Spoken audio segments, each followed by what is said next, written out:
Dusze moja,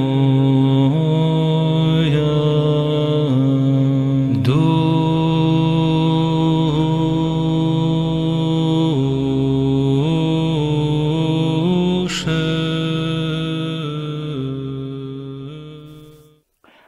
Selamat Bapa dan Putra dan Roh Kudus. Amin. Shalom Aleichem bersama Mesia.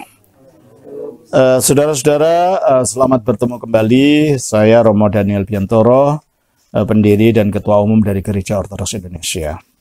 Kita akan melanjutkan pelajaran kita dari Injil Matius. Kita sudah sampai pada ayat yang ke-10 dari Sabda Bahagia dari Injil Matius pasal 5. Berbahagialah orang yang dianiaya oleh sebab kebenaran, karena merekalah yang mempunyai kerajaan surga. Dalam ayat-ayat sebelumnya sudah kita pelajari mengenai anak tangga pemanjatan rohani, mulai dari miskin dalam roh dan berakhir dengan membawa damai. Tetapi ayat yang sekarang kita baca ini mengingatkan kita ketika kita mencapai titik di mana kita hidup secara benar, kita harus menghadapi musuh. Musuh ini pada dasarnya adalah dunia ini dan kuasa kegelapan. Dan kuasa kegelapan tidak akan membiarkan kita untuk maju di dalam hidup kebenaran. Makanya dalam bahasa Yunaninya ayat ini berbunyi begini, ya. Matius pasal 5 ayatnya yang ke-10. Makari diokmeni, berbahagialah atau terberkatilah orang yang dianiaya. Eneken disebabkan, dikeosinis disebabkan oleh tindak kebenaran atau hidup yang benar. Jadi dalam bahasa Yunani itu ada dua kata yang bahasa Indonesianya cuma satu, yaitu kebenaran. Yang satu itu aletheia. Kebenaran dalam arti kalau bahasa Inggrisnya truth. Kebenaran sebagai lawan dari kepalsuan. Ya. Yang satu, dikeosini. Kebenaran daripada yang sebagai lawan dari tindak yang salah. Jadi kalau kita berbicara tindak kebenaran, itulah dikeosini. Berkata secara benar, ya, bukan palsu, bukan bohong, itu berkata secara dikeosini. Jadi tindak kebenaran ini adalah sesuatu tingkah laku yang sesuai dengan ketetapan-ketetapan Allah bagaimana kita harus hidup. Nah, ketika kita mencapai tindak kebenaran, hidup secara benar, jujur, taat, suci, itulah adalah hidup secara benar. Maka kita mengundang reaksi daripada roh jahat, roh najis. Sebab dia tidak bisa melihat kesucian di dalam hidup manusia. Oleh karena itu roh jahat itu namanya disebut Beelzebub. Ya. Iblis itu namanya Beelzebub. Coba kita baca dalam Matius pasal 12. Matius pasal 12 ayatnya yang ke-24. Tolong bacakan.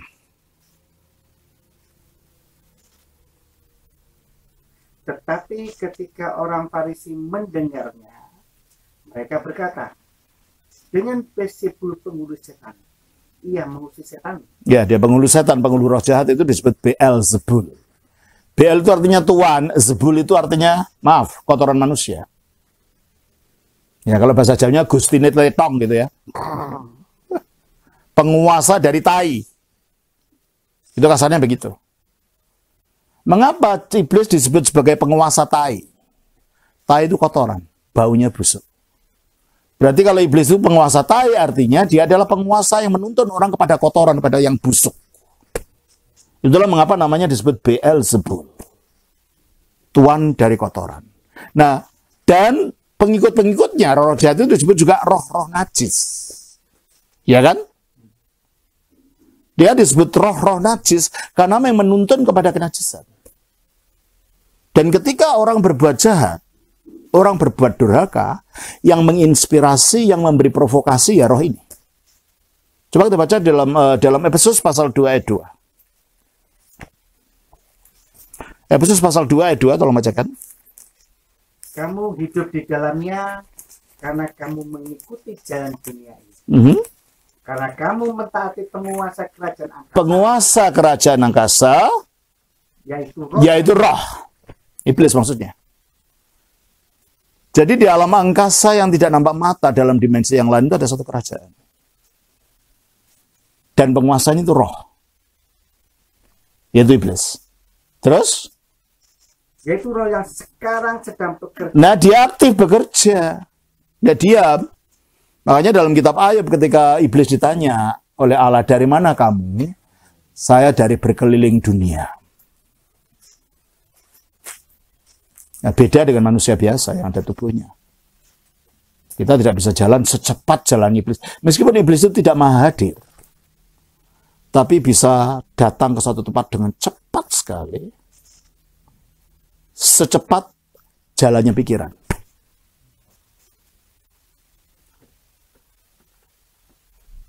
Secepat jalannya pikiran. Kalau dalam pikiran saya mau ke Amerika sekarang, saya sudah sampai. Sudah sampai di Amerika. Dalam bayangan saya sudah sampai di Amerika. Secepat itu jalan pikiran dan secepat itu jalannya iblis. Coba kita baca dalam kitab Ayub pasal 2. Di dalam kitab Ayub pasal yang kedua kita baca ayatnya yang ke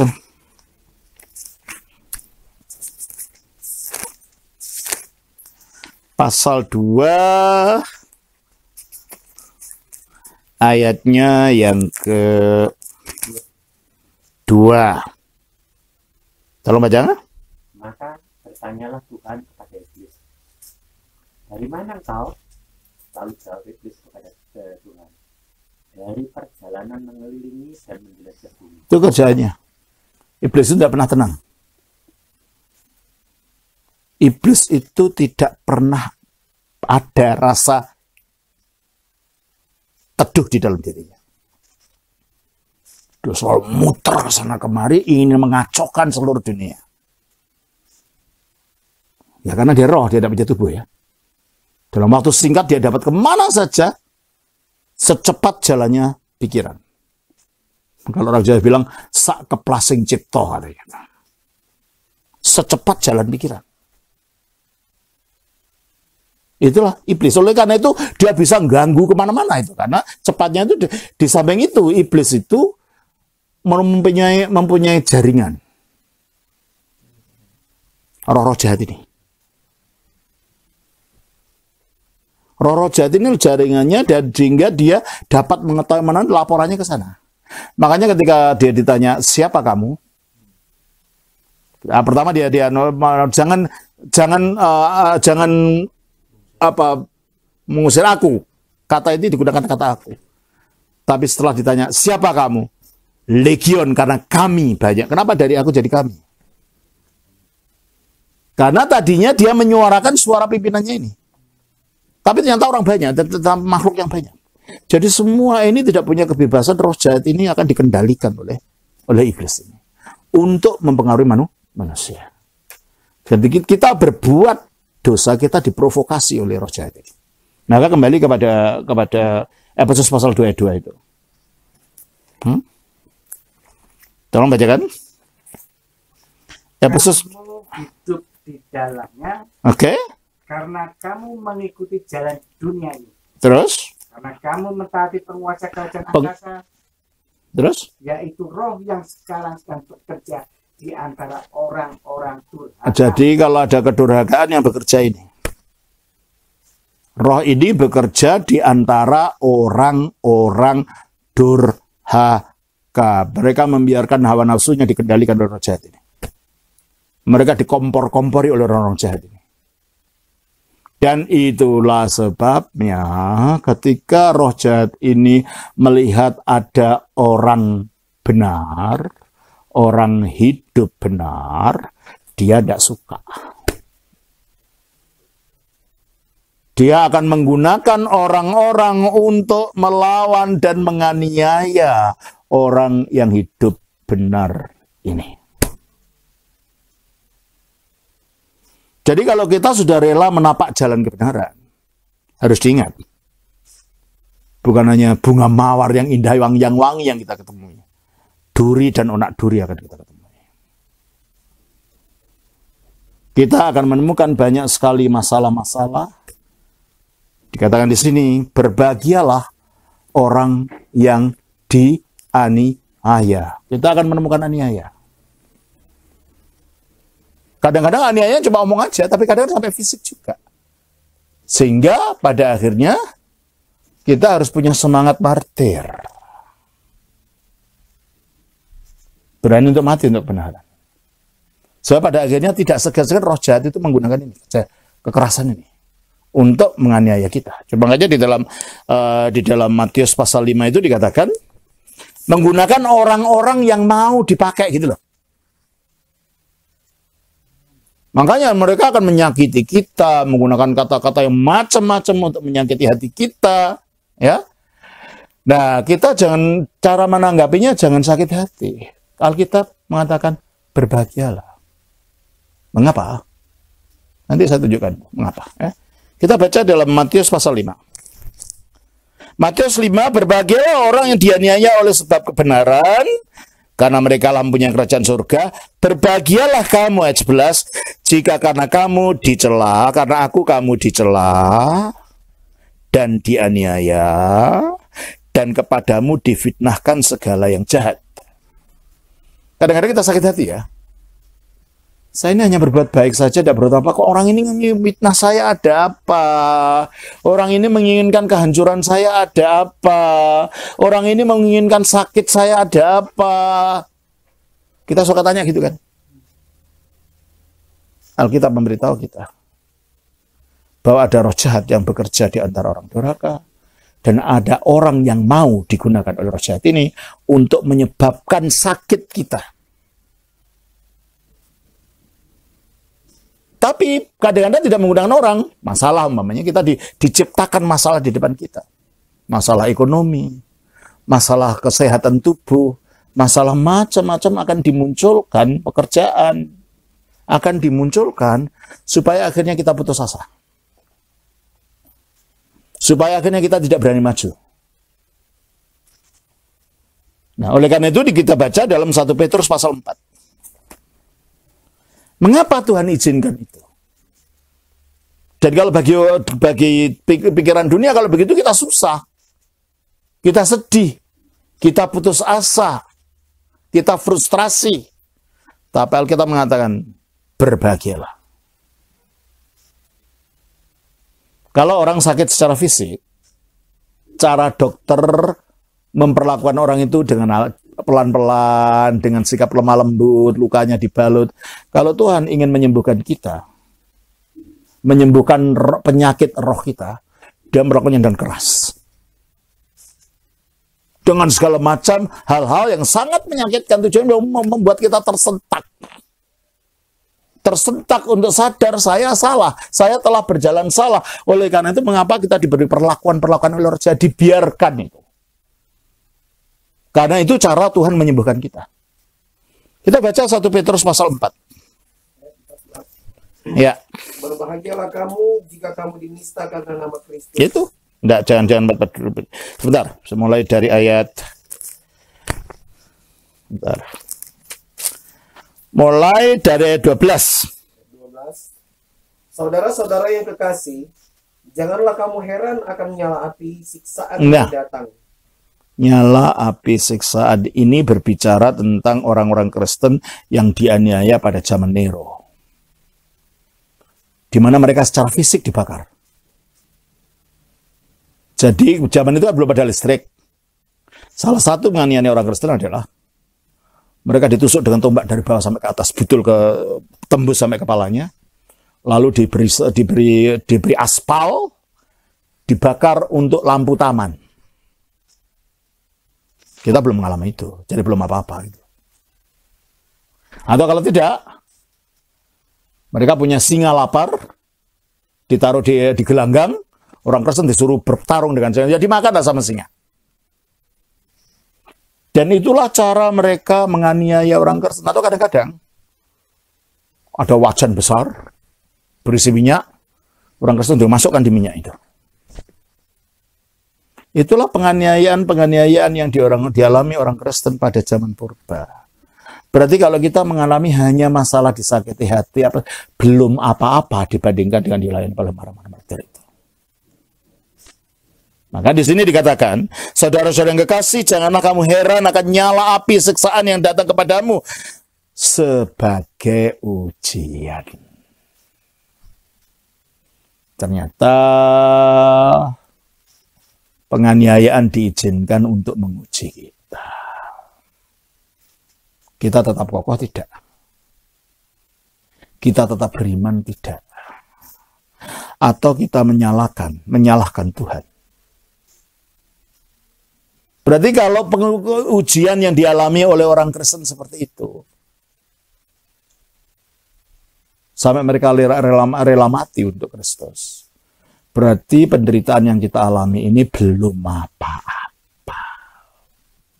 Kita belum mencurahkan darah di dalam kita melawan dosa ini. Coba kita baca Ibrani 12 ayat 2.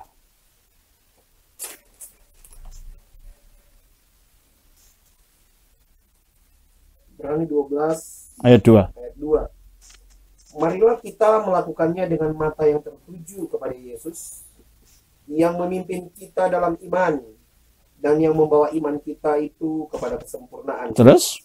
Yang dengan mengabaikan kehinaan, tekun memikul salib, ganti sukacita yang datang, yang disediakan bagi Dia. Coba mulai ayat 1 deh. Ayat 1. Karena kita mempunyai banyak saksi, bagaikan awan yang mengelilingi kita. Marilah kita menanggalkan semua beban dan dosa yang begitu merintangi kita, dan berlomba dengan tekun dalam perlombaan yang diwajibkan. Siapa yang mengelilingi seperti awan ini? Ya orang-orang suci para martir itu. Berarti mereka masih hidup. Mereka menjadi seperti pemandu sorak gitu loh. Ya? Sekitar orang mengelilingi kita, pandu sorak. Ayo jalan terus gitu. Jangan takut. Jadi mereka mengelilingi kita seperti awan, mengamalkan itu mengapa kita percaya ada orang-orang kudus. Jadi kalau kita mengingat bahwa mereka mengelilingi kita, memperhatikan penderitaan kita, akhirnya kita ada penghiburan, tidak sendiri rupanya. Jangan putus asa ketika kita mendapatkan kesukaran ini. Terus kan? Marilah kita melakukannya dengan mata yang tertuju pada Yesus. Nah itu tertuju kenapa? Karena itu yang menjadi contoh kita, teladan kita bagaimana sih menderita untuk kehendak Allah ini. Yang memimpin kita dalam iman dan yang membawa iman kita itu kepada kesempurnaan. Terus? Yang dengan mengabaikan kehinaan, tekun memikul salib, ganti sukacita yang disediakan bagi Dia yang sekarang duduk di sebelah kanan tahta. Terus? Ingatlah selalu akan Dia yang tekun menanggung bantahan yang sehebat itu terhadap dirinya dari pihak orang-orang yang berdosa, supaya jangan kamu menjadi lemah dan putus. Itu. Berarti yang menjadi pandangan kita harus Yesus dengan penderitaannya. Nah kalau Yesus saja gitu, masa saya enggak sih gitu. Ya, saya sering berguru, tapi ini benar, salahmu. Kok percaya sama Tuhannya, Tuhan yang menderita. Salahmu ngikut Tuhan aja, Tuhan yang memukul salib. Kamu tidak akan lebih baik dari Tuhanmu. Ya kalau tidak mau mengalami, ya jangan ikut pemimpin yang begitu. Tapi kalau kita pemimpin yang menderita seperti ini, ya kita juga harus melalui jalan itu. Tidak ada kebangkitan tanpa kematian. Tidak ada pemuliaan tanpa penderitaan dan penyaliban. Itu jalan yang menjadi prinsip bagi kita.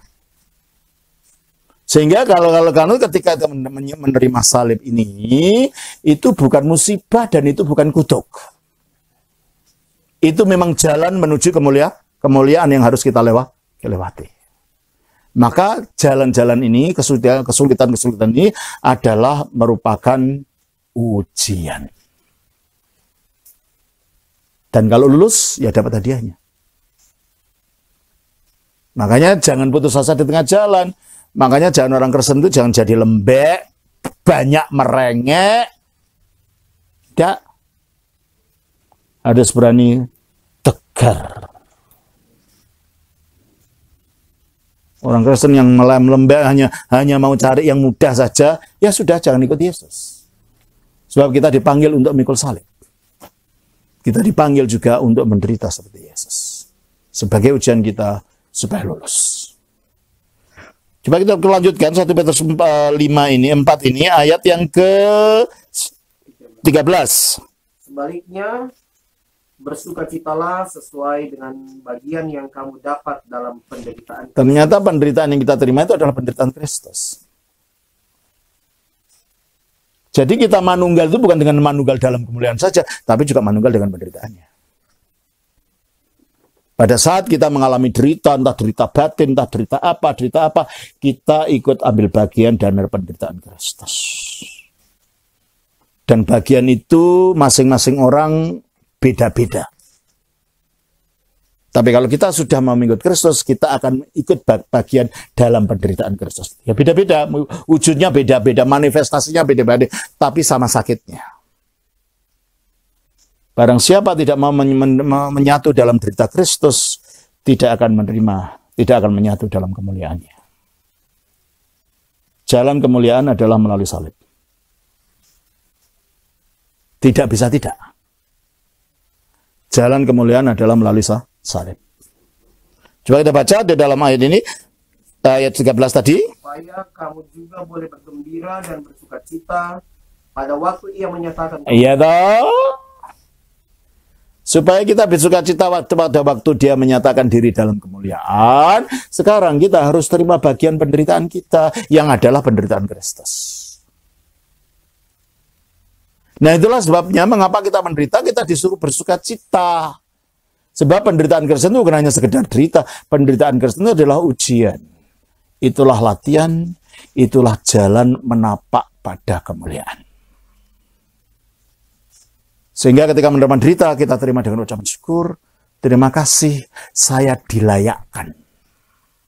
Dilayakkan ikut dalam derita Kristus ini. Jadi akhirnya tidak ada komplain ya, keluhan ya. Kok gini? Ya harus gitu. Oh, namanya mengikut Tuhan yang memikul salib, masa kita tidak memikul salib? Ya harus gitu jalannya. Ya. Ayat yang ke-14. Berbahagialah kamu jika kamu dinista karena nama Kristus. Nah itu. Aneh kan? Tidak cocok dengan standar dunia. Kalau dinista kembali kan gitu kalau dunia. Kalau dinista kita harus merasa sedih. Kalau dinista kita harus merasa marah. Kalau dinista kita harus merasa jengkel, tapi tidak dikatakan di sini. Berbahagialah kamu jika kamu dinista karena nama Kristus. Mengapa? Sebab roh kemuliaan, yaitu roh Allah ada padamu. Tanda bahwa roh Allah ada pada kita. Maka roh jahat tidak mau, gitu loh. Roh jahat menyediakan halangan-halangan, entah halangan secara fisik, halangan secara ekonomi, halangan dari sikap orang terhadap kita. Supaya kita menjadi putus asa. Supaya kita tidak mau maju. Maka ayat selanjutnya, ayat 15. Janganlah ada di antara kamu yang harus menderita sebagai pembunuh atau pencuri atau penjahat atau pengajar. Nah, orang juga bisa menderita. Tapi menderitanya untuk kejahatan itu tidak ada apa-apanya itu. Tapi kalau menderita karena kebenaran, itulah ujian, itulah bukti roh Allah pada kamu. Jangan karena mencuri ini dan itu lalu kita menderita, oh ini saya memikul salib Kristus. Itu bukan memikul salib Kristus. Itu karena kamu akibat dari perbuatanmu yang salah, gitu loh. Ayat yang ke-16. Tetapi jika ia menderita sebagai orang Kristen, maka janganlah ia malu, melainkan hendaklah ia memuliakan Allah dalam nama Kristus itu. Ya. Bersyukurlah Bapak Ibu, saudara-saudara, para romo. Jikalau kita sudah tahu melakukan yang benar, kita harus diejek, dihina, ingin dihancurkan, orang tidak senang, karena orang ini dikuasai hawa nafsu tanpa sadar dikendalikan oleh roh jahat ini. Roh jahat yang memprovokasi orang untuk berbuat durhaka. Yang kita hadapi ini bukan hanya sekedar manusia kalau kita mendapat penganiayaan dan kalau kita berbuat benar. Yang memerangi kita adalah roh-roh yang di udara itu. Coba kita baca Efesus 6 ayat 12.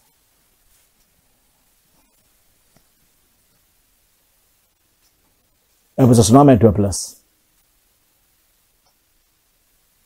Karena perjuangan kita bukanlah melawan darah dan daging, tetapi melawan pemerintah-pemerintah, melawan penguasa-penguasa, melawan penghulu-penghulu dunia yang gelap ini, melawan roh-roh jahat di udara. Itu perjuangan kita.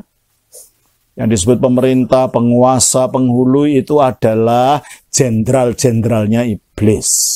Iblis kan penguasanya, rajanya. Tapi di bawahnya ada penguasa-penguasa yang lain gitu loh. Yang akan menjalankan kehendaknya, namanya pemerintah, penguasa, penghulu itu. Itu lawan kita yang sebenarnya. Makanya kalau saudara kita diejek orang, dijelekan orang, jangan benci orang itu. Karena dia sendiri sedang menjadi korban. Korban roh jahat. Itulah sebabnya maka tadi diperintahkan, jangan memusuhi orang musuh kita, doakan dia. Karena orang itu juga sedang dalam belenggu roh jahat ini. Makanya dia diizinkan Tuhan untuk menjadi orang yang membenci kita tanpa sebab. Orang yang membenci kita ingin menghancurkan kita tanpa kita tidak tahu kenapa sih benci sama saya tidak berbuat apa-apa kok. Sebab karena saudara melakukan sesuatu yang tidak disenangi roh jahat, yaitu melakukan kebenaran. Pada saat kita melakukan kebenaran, di situ kita mulai membangunkan macan tidur ini. Pada saat kita berbuat kebenaran, kita mulai menantang dia. Dia merasa ditantang. Oh, kamu berani begitu ya? Kamu tadi kan milik saya. Sekarang kamu lepas dari saya ya. Awas kau. 1 Yohanes 5 ayat 19. 1 Yohanes 5 ayat 19. Kita tahu bahwa kita berasal dari Allah dan seluruh dunia berada di bawah kuasa si jahat. Itu dia. Bukan dunia secara materi. Orang-orang di dunia itu ada di bawah kuasa ini. Maka dikatakan Kolose 1 ayat 13.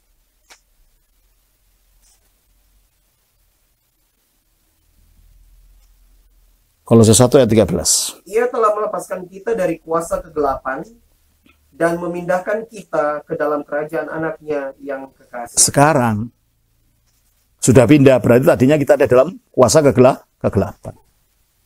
Karena kita dipindah dan sekarang kita ingin hidup dalam kebenaran kerajaan itu, dia marah. Gitu loh. Dan karena dia marah, dia gunakan. Kalau orang luar sih tidak apa-apa, kita rela. Itu yang menggunakan orang di dalam gereja sendiri, saudara. Yang digunakan orang-orang yang kita anggap orang-orang teman-teman dalam gereja. Akan menggunakan mulutnya untuk mengatakan yang menyakiti hati kita. Memfitnah kita. Mengatakan yang tidak benar, bahkan ingin menghancurkan kita. Karena dia tidak sadar. Dia sedang dikendalikan oleh musuh kita yang sebenarnya. Dan musuh kita yang sebenarnya bukan orang. Musuh kita sebenarnya adalah roh jahat. Yang memang ingin menghancurkan kita supaya kita tunduk dan akhirnya ikut dia. Kita lanjutkan 1 Petrus pasal 4 ini.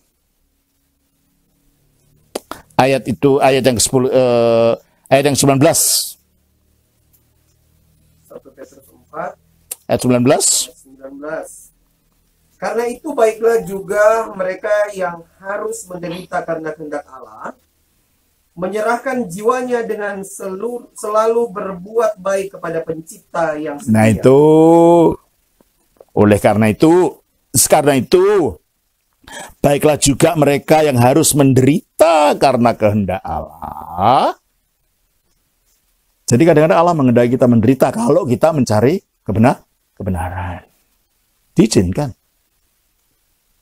Kalau kita menderita karena kehendak Allah, menyerahkan jiwanya dengan selalu berbuat baik. Ya udahlah, orang ngomongi kita macam apa saja, kita dibilang apa saja, anjing menggonggong, kafilah tetap berlalu.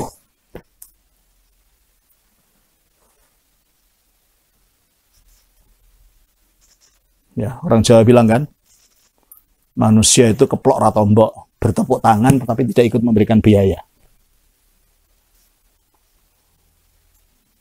Menyoraki kita, tapi tidak mau mengeluarkan apa-apa. Hanya tujuannya untuk menyoraki, membuat kita putus asa, membuat kita apa? Tidak mau maju. Ya dah, kalau aku itu aku nggak mau dah, ngapain sih? Aku sudah berbuat baik kok, gini kan? Aku tidak berbuat apa-apa, dijelek-jelekan. Itu bertentangan dengan ayat ini. Makanya dikatakan, karena itu baiklah juga mereka yang harus menderita karena kehendak Allah, menyerahkan jiwanya. Caranya dengan selalu berbuat baik. Cara kita membungkam mulut orang yang benci kita, berbuat baik. Jangan fitnahan dibalas dengan fitnahan, itu tidak akan menghasilkan apa-apa. Rugi kita, habis waktu kita. Waktu kita untuk memikirkan orang yang membenci kita, yang mengatakan yang tidak tentang kita akan rugi. Menurut ayat ini, serahkan dirimu dengan selalu berbuat baik.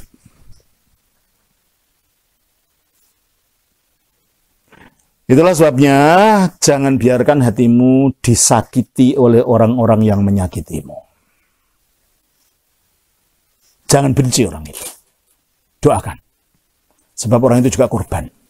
Korban hawa nafsunya sendiri, dan korban pengendalian oleh iblis, karena menggunakan mulutnya dan hatinya untuk ingin menyakiti orang lain. Orang yang berbuat jahat pada orang lain, berarti orang itu tidak punya kasih. Apa yang tidak ada kasih, itu dari iblis asalnya. Kita baca di dalam Roma 13 ayat 8.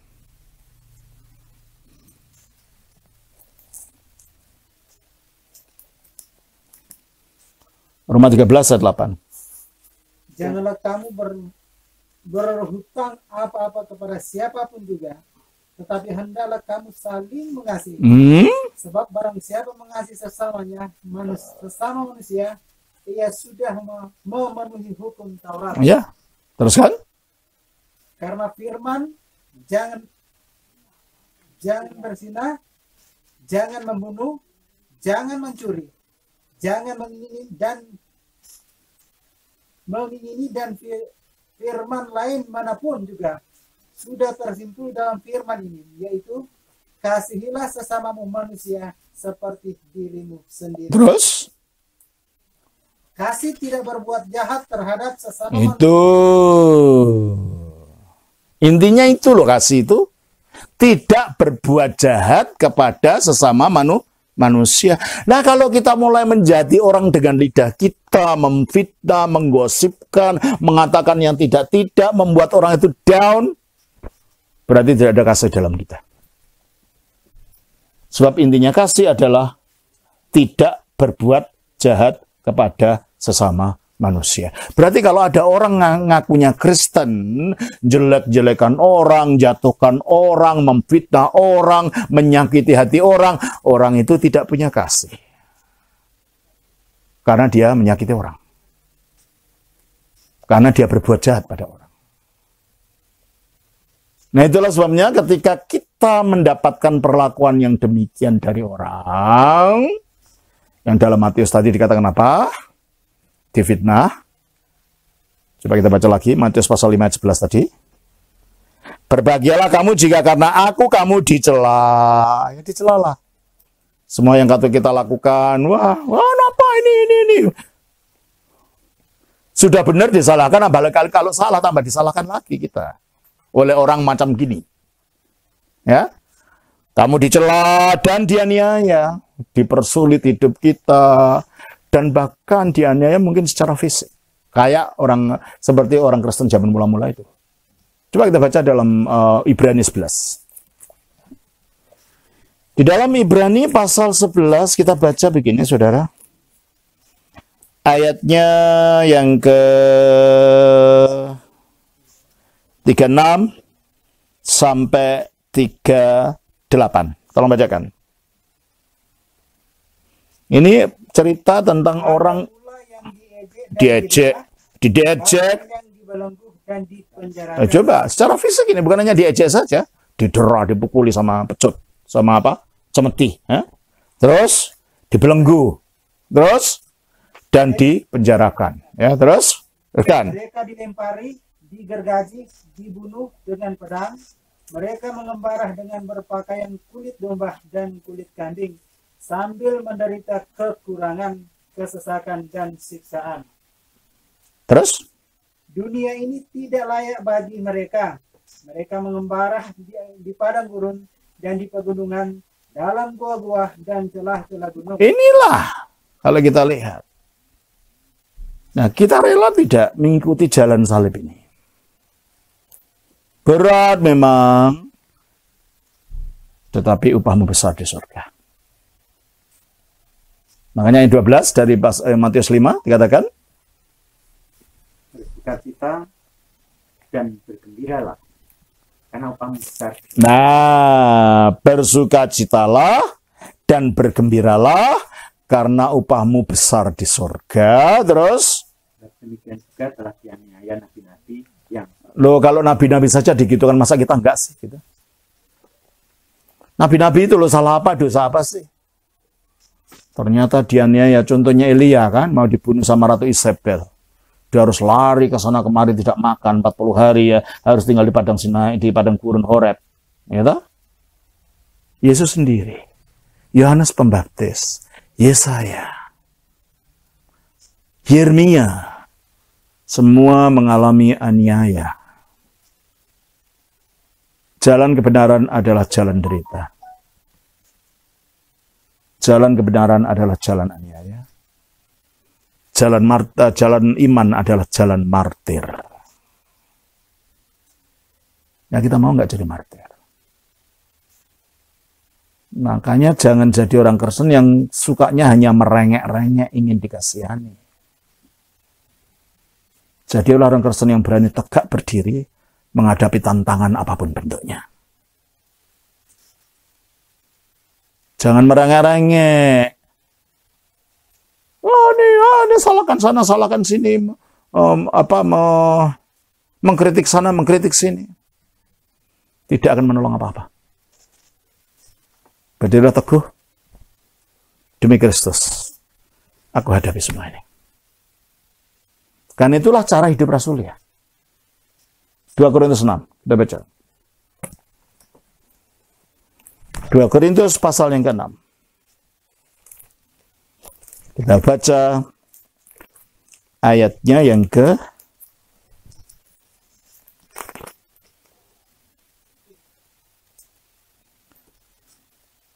4 sampai dengan ayat yang ke 10. sebaliknya dalam segala hal kami menunjukkan bahwa kami adalah pelayan Allah. Nah, stop. Dalam segala hal, Rasul Paulus menunjukkan bahwa dia adalah pelayan Allah, Rasulnya Kristus. Dengan cara apa dia menunjukkan?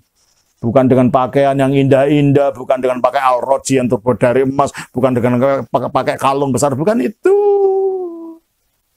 Menunjukkan bahwa kita adalah pelayan Allah adalah apa? Dalam menahan dengan penuh kesabaran. Dalam menahan dengan penuh kesabaran.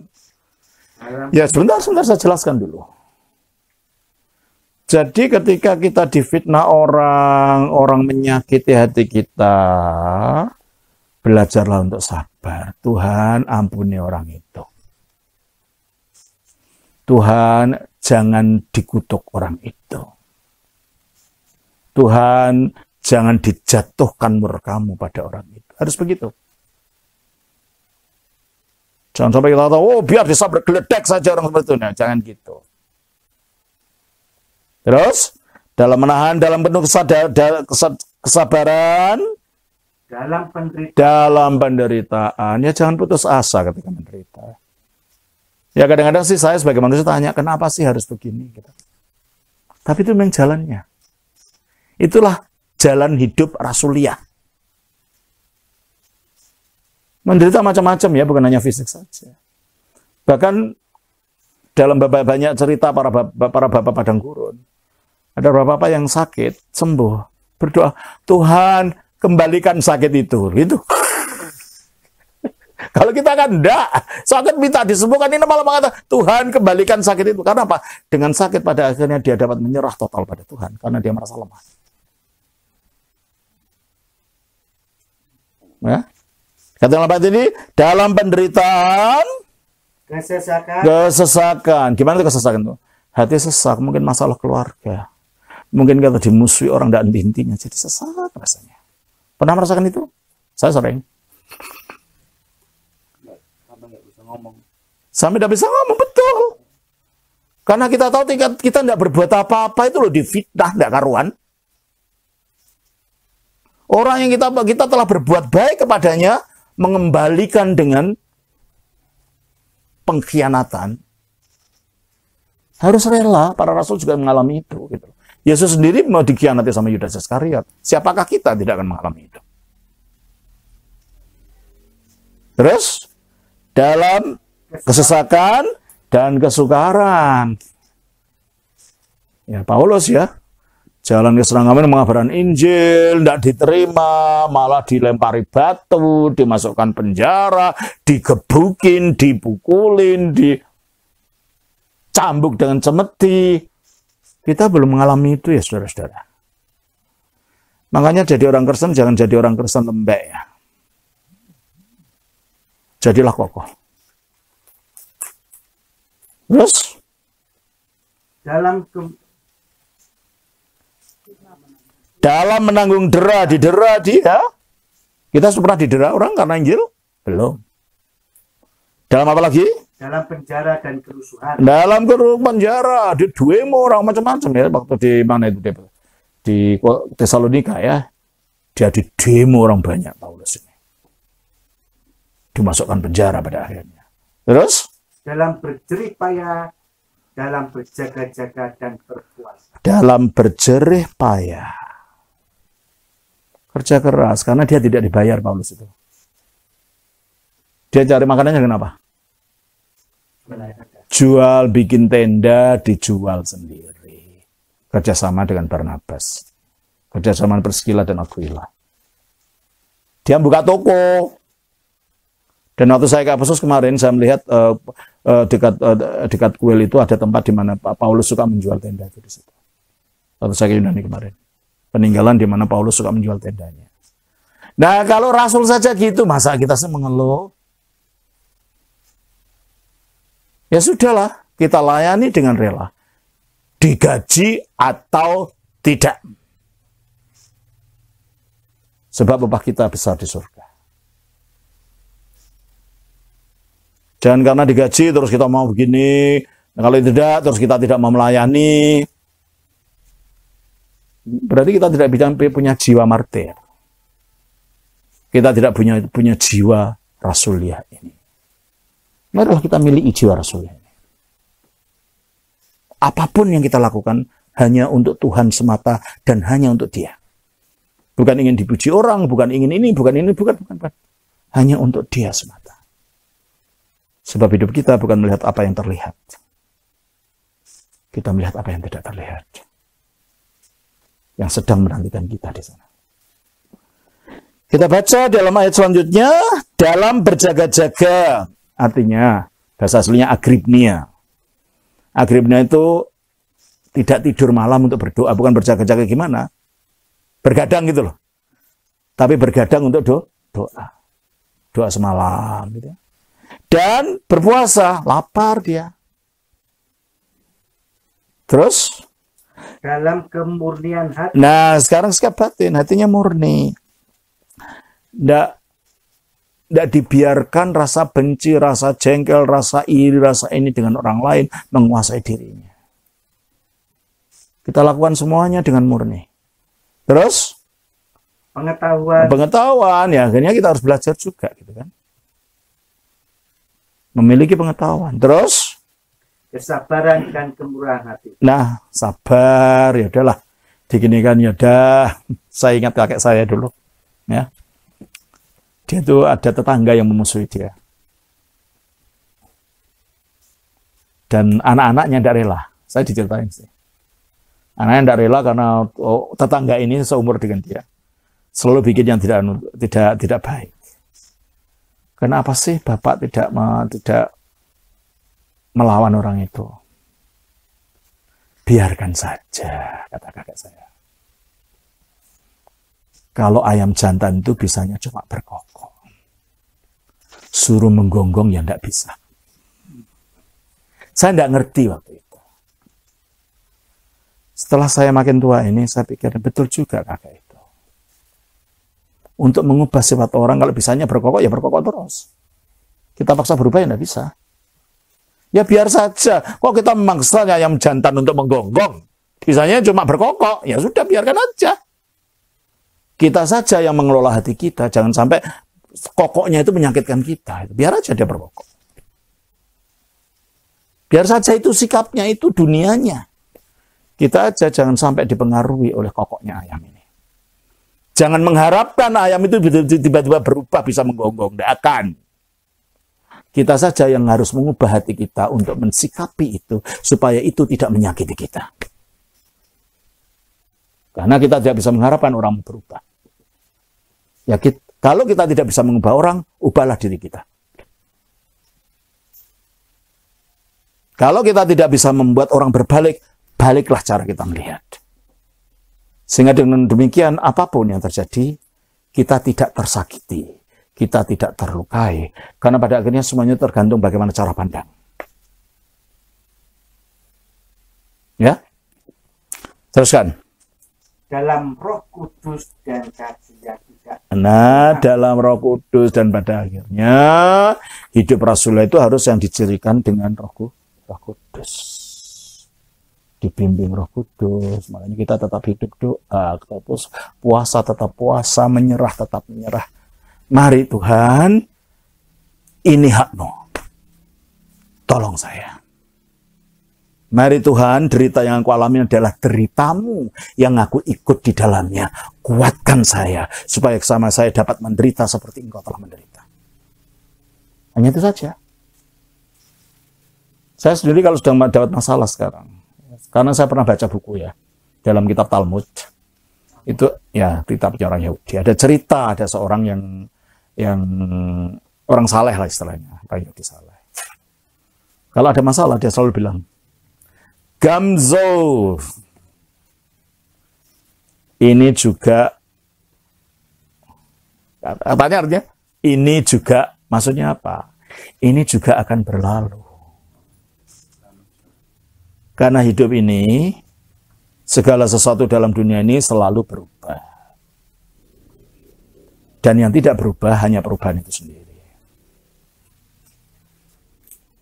Jadi perubahan itu bisa positif, bisa negatif. Untung ada perubahan, berarti kita masih ada harapan nanti tidak akan terus begini. Itulah sebabnya kalau saya ada masalah, saya tempelkan kening saya di tembok. Saya ucapkan kata-kata itu, Gamzo.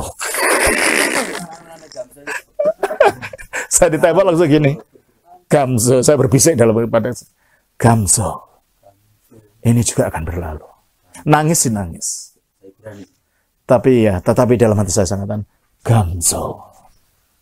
Ini juga akan berlalu. Untung ada perubahan. Kalau nggak perubahan, ada masalah ya terus begitu gitu loh. Tapi tidak, karena ada perubahan, maka akan berubah. Makanya ketika kita mengalami itu, jangan seolah-olah dunia sudah habis. Dunia sudah kiamat. Masih ada kesempatan. Ya, teruskan. Dalam kasih yang tidak munafik, ya sudah. Kalau kita mengasihi orang itu, jangan munafik. Jangan pura-puranya saya mengasihi. Hatinya masih memendam jengkel. Jangan. Kalau mengasihi orang itu, dan kita doakan sungguh-sungguh. Kita Tuhan berkati orang, ya berkati. Jangan terus berkati, tapi di hatinya biar kutuk saja orang itu. Jangan. Biar itu orang itu membenci kita. Doakan berkati orang. Dengan setulus hati. Nanti kalau kita bisa begitu, berkat itu akan berbalik kepada kita. Dan kita tidak minta orang itu akan mengalami yang tidak benar akibat perbuatannya, bukan karena doa kita. Ya, Terus dalam pemberitaan kebenaran, dalam pemberitaan dan kuasa Allah, jadi dengan semuanya ini dia tetap melakukan pemberitaan. Tidak mau dihalangi. Jadi para Romo, kalau Romo melayani dengan tulus ternyata direcokin sama orang, tetap maju. Jangan perhatikan itu. Dijelek-jelekan sama orang, tetap maju. Jangan dengarkan itu. Dia tetap memberitakan kebenaran. Ya, dalam pemberitaan kebenaran dan kekuasaan Allah dengan menggunakan senjata-senjata keadilan. Sebenarnya senjata-senjata kebenaran dalam arti dikeus ini tadi. Artinya tingkah hidup yang benar. Tetap berlaku dengan benar. Itu senjatanya. Ya, untuk menyerang. Makanya tentang dengan kebenaran. Namanya orang itu mau menghalangi kita, ya kita nggak perlu. Kita serang dengan jalan kita berbuat yang lebih baik. Gitu loh. Kita bela, kita tunjukkan mereka memfitnah kita tunjukkan kita tidak begitu. Inilah cara menyerang. Jadi cara menyerang kita bukan menyerang secara fisik dengan menyerang berbalik dengan kejahatan, tidak. Tapi dengan dikeus ini, dengan tindak kebenaran tadi. Terus senjata keadilan untuk menyerang atau untuk membela. ayat 8.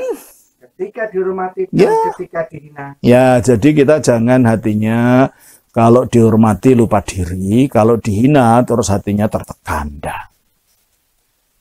Saudara tidak lebih baik ketika dipuji orang. Saudara tidak lebih buruk ketika dihina orang. Baikku bukan kata orang, baikku adalah aku. Burukku bukan kata orang, burukku adalah perbuatanku. Makanya jangan mau dikendalikan oleh kata orang. Jangan mau dikendalikan hidup kita hanya apa yang orang katakan. Hidup kita bukan tergantung pada orang. Jadilah dirimu sendiri. Jangan karena kamu mengikuti kata orang. Orang hidupnya mengikuti kata orang, repot itu nanti. Makanya saya dikatakan ini, katakan itu, saya tertawa aja. Silahkan. Saya tidak lebih baik karena kamu puji, atau saya lebih buruk karena kamu hina. Saya adalah saya. Yang menentukan, yang mengetahui buruk dan baiknya saya adalah Tuhan. Kamu tidak tahu siapa saya sebenarnya.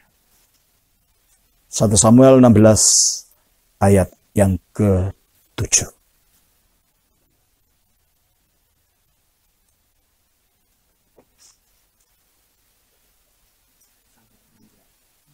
Satu Samuel 16 ayat 7. Tetapi berfirmanlah Tuhan kepada Samuel, janganlah pandang parasnya atau perawakan yang tinggi, sebab aku telah menolaknya. Bukan yang dilihat manusia yang dilihat Allah. Manusia melihat apa yang di depan mata, tetapi Tuhan melihat hati. Itu dia. Manusia melihat apa yang di depan mata, Tuhan melihat hati. Kalau kita tahu kita benar di hadapan Tuhan, sudah tenang saja. Dihina ya puji Tuhan, dipuji ya puji Tuhan. Jangan dipuji kepalanya jadi besar, dihina terus mengkeret. Nah, dihina atau dipuji tetap sebagaimana kita ada. Jadilah dirimu, jangan dirimu didikte oleh orang lain. Ya, terus. Ketika dihormati, ketika dihina, ketika diumpat, atau ketika dipuji. Orang kan cuma itu. Kalau tidak mengumpat, ya menguji. Ya toh? Kalau menghormati, ya tidak menghormati, ya menghina. Ya itu cuma dua itu. Tetapi jaga hatimu. Jangan sampai hati ini diombang-ombangkan oleh pujian atau umpatan. Jangan sampai hatimu itu melonjak-lonjak oleh hinaan atau hormat. Tidak. Maka dikatakan, ketika dihormati dan ketika dihina, ketika diumpat dan ketika dipuji, ketika dianggap penipu, namun dipercayai. Oh iya, minta katakan, wah itu bohong. Wah itu ini, ya sudahlah, terserah aja. Asal kita tidak betul berbohong, kita memang tidak berbohong, ya sudah dibilang bohong, ya silakan aja. Kecuali kalau kita memang berbohong, kalau kita menipu, harus takut, kita harus bertobat dulu sebelum marahin orang itu. Iya memang saya salah, berlutut dan katakan, Tuhan saya salah. Kalau memang tidak, dibilang penipu, bilang ya urusan apa kamu? Aku tahu aku nggak melakukan itu. Hati nurani kita membela kita ketika kita tidak berbuat salah. Makanya dikatakan dalam ayat ini, ketika dianggap penipu namun dipercayai, sebagai orang yang tidak dikenal namun terkenal. Ya Paulus ya, tidak dikenal kan? Di dunia, di lingkungannya orang begitu aja, tapi di mana-mana dia dikenal. Orang tahu di mana-mana siapa dia. Tapi dia tidak membuat itu menjadi sombong. Hidupnya sederhana saja, kayak orang tidak terkenal. Terus? Sebagai orang yang tidak dikenal namun terkenal. Sebagai orang yang nyaris mati. Dan sungguh kami. Ya, karena tekanan, derita, hinaan, aniaya yang dialami, rasanya kayak nyaris mati. Tapi nyatanya hidup gitu loh. Dan saya pernah mengalami perasaan seperti itu. Oleh karena itu ketika saudara mendapatkan tekanan-tekanan, tetap bergantung kepada Tuhan. Jangan mendengarkan kata manusia. Ya. Terus. Dan sungguh kami hidup sebagai orang diajar namun tidak mati. Itu Tuhan akan tetap memberikan kita kekuatan, kita menghadapi semuanya. Terus. Sebagai orang berduka cita namun senantiasa bersuka cita. Nah itulah yang menentukan kebahagiaan itu kita sendiri. Jangan kebahagiaan ditentukan oleh orang lain. Makanya ketika saya mendapat kesusahan ini, ya saya tetap menyanyikan. Orang yang dekat dengan saya tahu kan? Saya tetap nyanyi, saya tidak mengeluh, saya tidak apa. Saya tahu ada masalah. Tapi saya tidak izinkan hati saya dirusak oleh suara-suara yang saya dengar. Oleh masalah-masalah yang saya alami. Kebahagiaan atau ketidakbahagiaan ada di tangan saudara. Keputusan kita yang membuat kita bahagia atau tidak. Saya memutuskan untuk bahagia, berbuatlah sebagai orang bahagia. Sebab persoalan masalahnya di luar. Yang membuat kita tidak bahagia dan tidak bahagia atau tidak itu hati ini loh. Nah, bagaimana kita mengelola hati ini gitu loh. Ya. Nah, dikatakan sebagai orang berduka cita namun senantiasa bersuka cita, sebagai orang miskin namun memperkaya banyak orang, gitu. Yang tidak punya apa-apa tapi orang lain diperkaya, gitu kan. Dengan ajarannya, dengan apanya, diperkaya secara rohani, tapi mungkin juga diperkaya secara jasmani. Berbahagialah kalau sampai begitu. Dirinya sendiri tidak punya apa-apa, tapi orang lain diperkaya karena pelayanannya. Dan terakhir, sebagai orang yang tak bermilik, sekalipun kami memiliki segala sesuatu. ya kadang-kadang saya berpikir gitu untuk diri saya. Saya tidak punya apa-apa ya secara fisik ya. Mungkin kadang-kadang orang pikir, Romo sering keluar negeri, uangnya banyak. Enggak. Orang yang dekat dengan saya itu tahu. Jadi kalau saya bisa keluar negeri setiap tahun itu ya karena mujizat saja gitu. Bukan saya uangnya banyak. Tuhan itu selalu memberi kalau kita sungguh-sungguh, memberi apa yang kita butuhkan, tetapi tidak selalu memberi apa yang kita inginkan. Pada waktu dibutuhkan, di situ ada. Ya lah, kadang kita takut. Ini gimana nih, aku punya anak begini, nanti kulanya gimana? Yang punya anak jangan khawatir. Ada jalan, nanti anakmu kuliah sampai habis. Betul Romo? Yang sudah mengalami, betul kan? Begitu Romo Markus? Betul? Mengalami itu. Karena Tuhan yang menyertai kita. Ya. Sebagai orang tak bermilik, sekalipun kami memiliki segala sesuatu. Bagaimana sih orang tidak bermilik ini bisa keluar negeri ke sana kemari ya? Ya.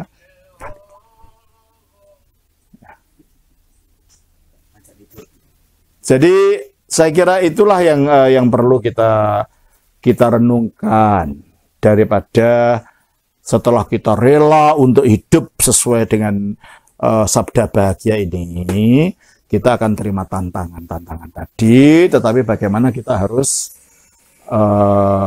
mensikapi.